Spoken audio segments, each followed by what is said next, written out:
Good Fat Guardians, my name is ACB the Man, and in this week at Bungie, woohoo, we actually have information.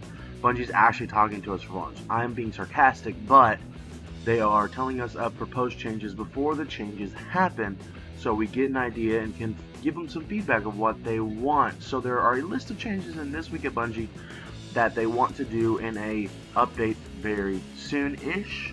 So first off, sidearms. Sidearms need to go die a fiery death. Alright, not really. But they've always been good. No one really ever used them though because there are better options. Now that their special ammo is lost, when you die, there's no reason not to use a sidearm. They're going to try to make it to where using other options is more viable, which is definitely good. But everybody and their grandmother right now uses them because you never stop having ammo. You get over 100 rounds in the sidearm by the end of the match, and that's just ridiculous. So what they're trying to do is make it to where you have a set amount of ammo when you spawn, no matter how much you picked up.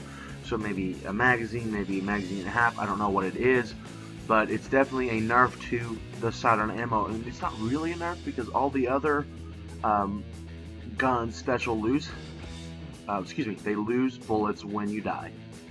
Sidearms always spawn with bullets, so why not lose the extra? It makes perfect sense. Maybe not as many people use them. Get ready for Iron Banner though next week with sidearms. Anyways, Memory of Skorri. Bungie wants you to get a kill for it to work now, so you got to get a kill for you to be able to give your friends super. After 60 seconds, you got to get another kill. Essentially, this makes it to where other artifacts are going to be used in PvP. In PvE, though, the only thing is when you're setting it for a boss fight in a raid, you generally sit around, oh, I've got my super, now let's all wait for the Skorris, and now it's not going to work that much. It's not going to be that huge of a deal, but if you wipe and you need a super to kind of help you get going, you're going to need to wipe 2 or 3 times for this thing to really work. It's just going to make raids take a little bit longer if your team is not as confident. Truth. Apparently, they liked that they killed the Truth rocket launcher.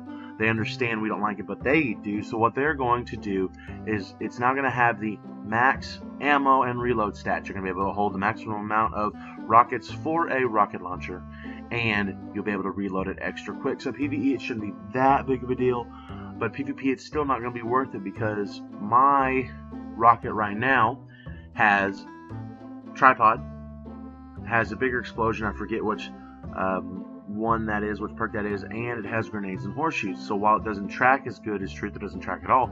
I've got 3 rockets I do not have to reload in between, so I can technically fire my 3 rockets faster than Truth can. Now I may be able to get 4 rockets if I have max ammo stat for Truth, but I can shoot my 3 rockets off faster than Truth can. No Land Beyond is going to flinch like a normal sniper. Good. Blink. Blink is such a cool ability that just stinks. According to Bungie, the reason they keep nerfing is because the lower end of players don't know how to use it. But the middle tier players don't know how to use it. So the lower tier can't combat it. The middle tier can't use it. It's really only the top tier that's getting any use out of it. So why kill it? So what they want to do is take the time your HUD list down by just a bit. That doesn't need to be in there at all, but whatever. They're going to bring HUD list down a bit and reverse the recovery nerf, so if you use it, you now will not have the recovery issue. The only problem is that really honestly makes the helmet, the Astrocyte Verse, completely useless. It was supposed to essentially negate that recovery nerf. It does it by like a frame, which is useless anyways, and then now the recovery nerf's not there, so you don't even need to try to use the Astrocyte Verse. But oh well.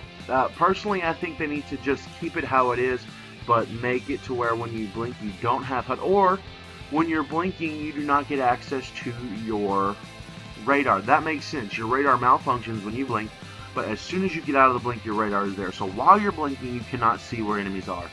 But as soon as you get out, maybe a 0.2 second lag, your radar will come back. I think your HUD needs to stay.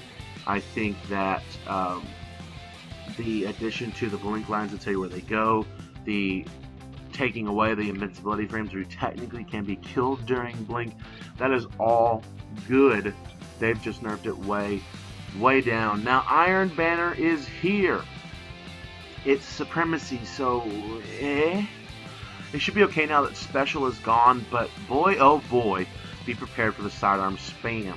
People are going to want to grind because it is boots, helmets, boots, helmets, hand cannon, and sniper rifle. So your primary and your secondary are going to have a boost in light levels if you're not 400 yet, and it's got a very, very good hand cannon for those of you who are looking for a decent hand cannon. So the sniper is, I believe the sniper is a fast firing, low impact. I could be wrong. The sniper's not the best. There are some definitely good rolls, but the hand cannon is what you want. You can get rifled barrel, you can get reinforced barrel, and you can get luck in the chamber. So you can essentially have a max range luck in the chamber, hardest hitting hand cannon. It's not really a 1v1 hand cannon. It's going to be more of a team shooting hand cannon, but I'll put a roll video out hopefully today or tomorrow before Iron Banner starts, so we can get an idea of what we want. From what I understand, there is a roll that will reduce your magazine size down to 4 and add luck in the chamber, so you essentially have the 50-50 shot of 2-tapping somebody when you fight against them. I want to try that one out. Your aim has to be perfect, but I want to try that one out anyways. Next, there's the Bungie bounty. Please read the information on bungie.net if you want to see who it is and what time and what day. Next, there's a series of paragraphs stating that some people have trouble connecting to Destiny or to fire teams if they're on the same network, and guess what? They're still working on it. It has something to do with connecting to their game, and you know, Destiny is a single screen game, so they really didn't anticipate it. They're working on it, I promise. Alright, one last thing after the movies of the week is next week's TWAB should have a hint of what is coming in March to Destiny. So next week they're not going to tell us what's coming, but they're going to give us an idea of what's coming, which them telling us at the end of this one, it should be big. So instead of an April update, it sounds like they're going to have a March update, and that's going to be awesome. Alright, thank you for watching. Please like, comment, and share. Click on the pizza to subscribe. And click on the videos to watch previous content.